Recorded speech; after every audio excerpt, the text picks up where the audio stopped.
All right, we'd like to welcome Michael La Sasso here to the Media Center at the Rocket Classic. Michael, this is your second start in the PGA Tour event, second one, I guess, in the last month. I guess we can open up some marks, what you're looking forward to this week. Yeah, first PGA Tour event. It's pretty special coming to Detroit. I've known about this one for a while. I've had it circled on my calendar. So being here, having the ability to be out here and all the support I've got, it's pretty unbelievable. So, and then looking back the last month for you, winning the individual championship NCAAs, playing the U.S. Open at Oakmont, and now making this start this week. Can you kind of explain what the last month has been like for you? Yeah, I've been very busy. We were kind of joking about how many flights I've been on. It's kind of something that I've not been recently exposed to, but hopefully I can in the future.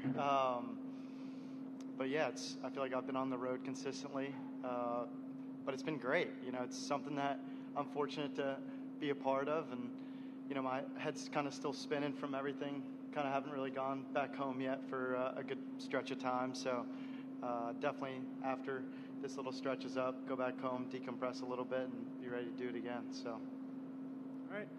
If you guys have any questions for Michael, if you can just raise your hand, we can get a microphone over to you. We'll start right here with Kevin.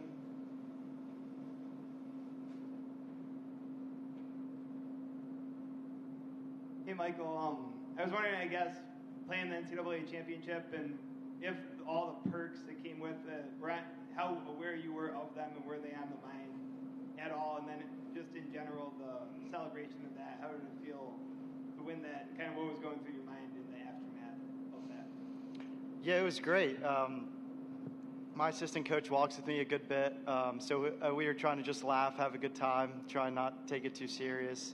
It's definitely hard trying to go to sleep at night, kind of knowing what you're playing for. But kind of the turnaround was pretty quick. We had match play that next morning at 8 a.m. and kind of didn't get off the course until late, especially with all the award ceremonies and everything. But yeah, it was kind of a rush thing, and then kind of once we were done with the event and kind of had time to decompress, kind of just talking with all the guys and having the ability to just kind of laugh, smile, and we were stoked with how far we made it, and kind of are happy and are glad that we know we can make it that far, and we have a good crew returning, so trying to just do it again next year. You know, I guess in a general sense, it's a little of a way back question, but how old were you when you first started golf? Who introduced you to the game, and what was it, I guess, were there other sports that vied for your attention, and what was it that gave golf kind of the edge? Yeah, so I was born into a big baseball family. My dad had season tickets to the Yankees for way before I was born. So I was always into the travel baseball tournaments, kind of going back and forth, and then kind of started to pick up a club actually like my 6th grade year. So I kind of got started a little bit later than most people. I do remember I did choose baseball over golf because for North Carolina, they're both a spring sport. So I chose baseball in 6th grade, and then finally started to transition 7th grade year to start playing varsity golf actually at the time. And yeah, it was kind of always a constant battle I was in between baseball, tennis, and golf. My mom did not want me playing a contact sport, so kind of just trying to find something that was like low maintenance on the body, and just kind of having just trying to take it easy, not get any injuries. And so it worked out great. I think I chose the right sport for me. I mean, I don't know where I would be if I was playing baseball, but golf has worked out a little bit. So, do you have a favorite golfer from growing up that you either emulated or just enjoyed watching them play? And then do you have a favorite baseball player / team as well? Yeah, so actually it was a funny story. So I played in the U.S. Open 2 weeks ago, and in 2019, my first real golf experience, I was a standard bearer out at Pebble Beach. So I kind of watched a ton of guys growing up there, and that was kind of my first time hearing the shots, seeing them, kind of having the ability to actually watch how those guys played and the noise that it came off of their club. And so I walked around with Martin Kaymer, was a guy that I followed for a long time because he was great to me. Kind of walked around with him, and I just kind of loved the way that he played. Another one was Thomas Peters, and then I didn't even know that he went to Illinois, and then I had a couple of good buddies that play at Illinois now and just graduated, so I thought he was also one that was pretty cool to follow and watch. But yeah, kind of everybody that was a big name. Like, I know I was a little bit too young for it, but like the whole Tiger era, I mean, I remember we put on the Masters in 2019, and I kind of had no idea what was going on, but my dad was kind of screaming at the TV. He was going crazy. So kind of being exposed to it a little bit later, I didn't really follow a ton of it. But, I mean, everybody I look up to. Another big one for me is always Akshay. We kind of gone to the same swing coach. You know, he's been in North Carolina for a long time. So kind of watching him grow up, made the decision to skip college, turn professional, and then kind of seeing the success that he had, it was like the coolest thing ever. And then baseball, did you have a favorite baseball player or team? Yeah, I was a big Derek Jeter fan back in the day. We went up actually to one of the games, and then my dad actually got tickets for my grandfather and him, and they went up to the World Series this year up in New York. So kind of being a part of that was pretty cool. I mean, I was kind of always born into a Yankees fan, and my dad was just like a complete nerd about it, and so he would fill me in on everything and all the history and stuff like that. Then we'll go to Jay next on the far right. Hey, Michael, you've had a lot of success in your junior year at Ole Miss, but you still have a lot to play for in your senior year. What can you take from the year that you've had as a junior into your senior year? Yeah, so like I said, I kind of got into golf a little bit later, and so I never really won as a junior. Kind of had a couple good glimpses my freshman year and sophomore year. It was kind of like the first time I ever held a lead overnight and trying to just deal with that, and then finally was able to break through this year. So kind of knowing that, you know, I'm very, very much capable of being able to compete on a collegiate level. You know, I won a couple times in the junior year, but it was more just kind of maturing a little bit, having the ability to realize, like, all right, my time management needs to be in the right spot, and kind of just knowing that what it takes to actually win. Most times you got to think it's perfect golf for all 54 holes for us, but, I mean, there's going to be some rough stretches, and kind of how you handle that and just are able to keep, like, a good mindset and just kind of smile is what I've kind of just I'm trying to take into this summer and in the senior year. Cool. All right, next question. Come to the middle for Adam.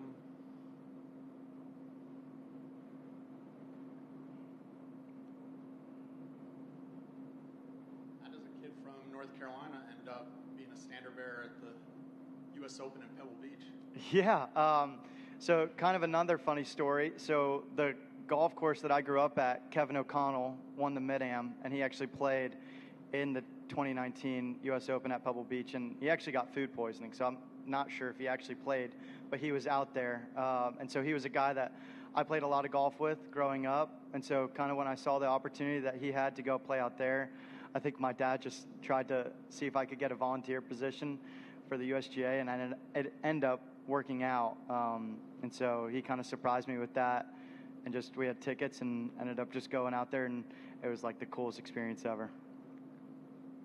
What did you take away from playing in your first U.S. Open? Golf is hard.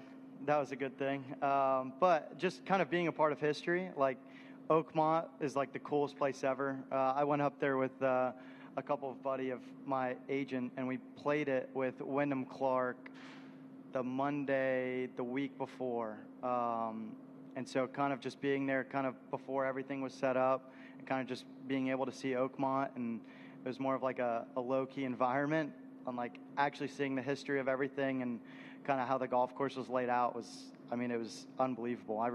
That whole week, it was kind of like a blur, you know, it was just felt like a dream, so.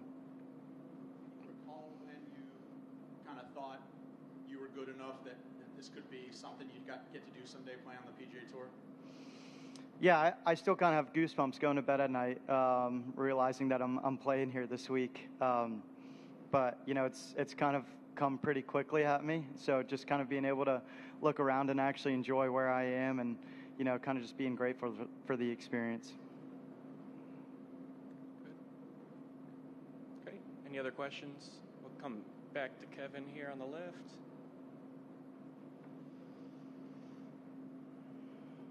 Hey, Michael, I know Braden Thornberry had a lot of success, too, at Ole Miss, and I was wondering if you've spent any time with him or kind of picked his brain or just had any interactions you've had with him, if at all. Yeah, a ton. So Ole Miss is big on alumni. So we have Jackson Suber, Braden Thornberry, Evan Brown's playing this week.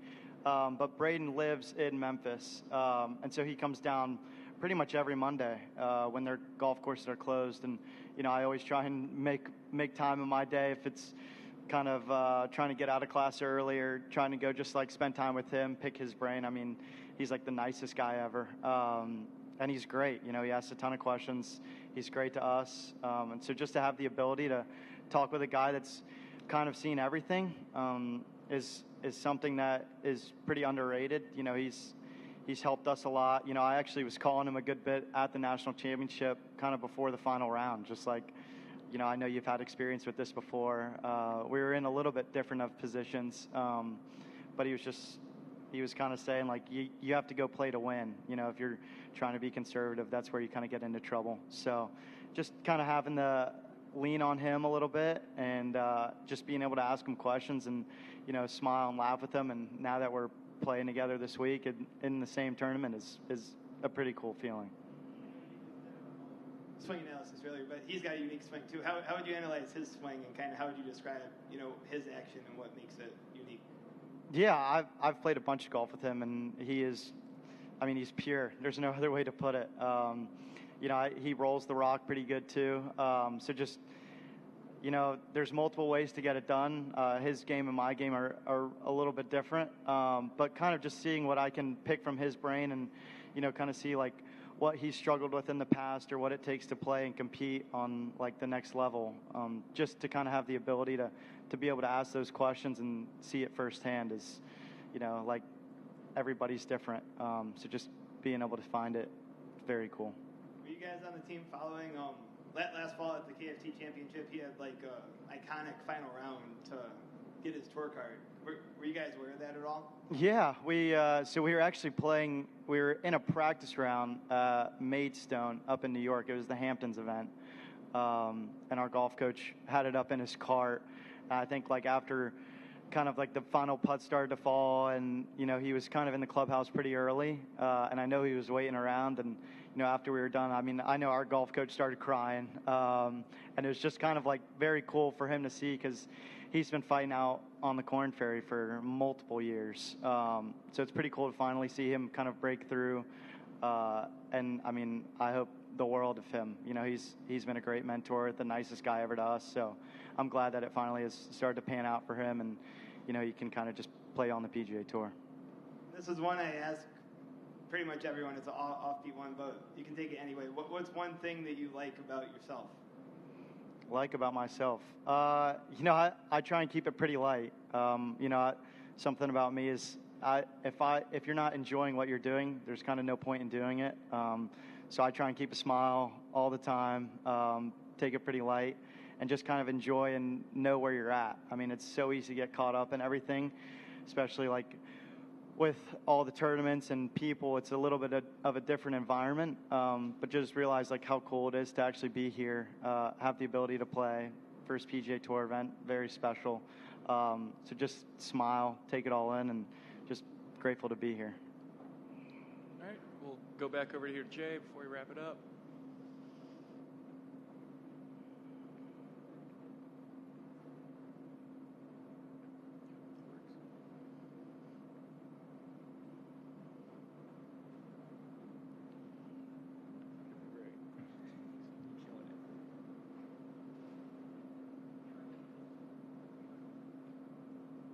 Hello? Hi. So looking ahead to the PGA Tour U class of 2026, is that in your mind at all? And how exciting is it that a year from now you potentially could be playing as a PGA Tour member? Yeah, I mean, having I think what PGA Tour U has done is unbelievable, and kind of like having the success of players that have come out and blitzed it. You know, talking about Ludwig, Clayton's another one. You know, David Ford, so kind of like all of the bigger names that have kind of done through PGA Tour U and like now are playing very well. To kind of be able to follow in their footsteps, I think is pretty cool. And, it's just an absolute blessing, just to kind of have a place to play after college and kind of be in the spotlight is pretty cool. For me, like all of this is pretty new. I know most of these kids have, like, especially in my class, we have a bunch of big names, and most of them already turned professional. But kind of like them having the experience of kind of having the spotlight on them, for me, it's a little different. This is kind of the first time in front of the lights. So just, having the ability to do that and compete and have the ability to be on PGA Tour U and are playing for my future, I think it's the coolest thing ever. So I'm grateful to be a part of it. Last question here. We'll go to Adam. Anyone reach out to you after you won the NCAA that surprised you or that was kind of unexpected? No, I mean the support was unbelievable. I had kind of coming back home, my elementary school wanted me to go speak for them and kind of talk through some stuff. And so I actually have that penciled in on my calendar. But, I just, for me, it's, I've volunteered at golf camp for NC State the past, 4 or 5 years. So just kind of being able to make time for people that, kind of grew me into the game of golf and kind of just trying to go back and make sure that I can kind of take care of the people that really brought me into the game is kind of more of what I've paid attention to. Now, if there's somebody that actually reached out, that was pretty cool. One that I thought was pretty cool that I did not think I would get recognized from is Jackson Dart. He was our quarterback at Ole Miss. So kind of just having the support from other sports at Ole Miss and, him kind of reaching out to me, I thought that was pretty cool. I wasn't really expecting it whatsoever. But I'm glad he reached out, and I actually started laughing when I saw that come across. So, what's the name of the elementary school, and what's your message going to be to the kids? Yeah, so I went to the Raleigh school. It's changed a little bit since I've been there, but there's still a bunch of teachers that actually grew up. If I had to tell those kids there, it would be dream big. I think that's something that I never thought I'd really be able to stand on this podium right here and be talking to you guys, but just kind of being able to believe in yourself, and the sky's the limit. People are always going to try and tell you one thing or another, but if you believe in yourself and have the ability and the courage to speak it, I think the world is yours. So awesome. Thank you for the time, Michael. Best of luck this week. Thank you.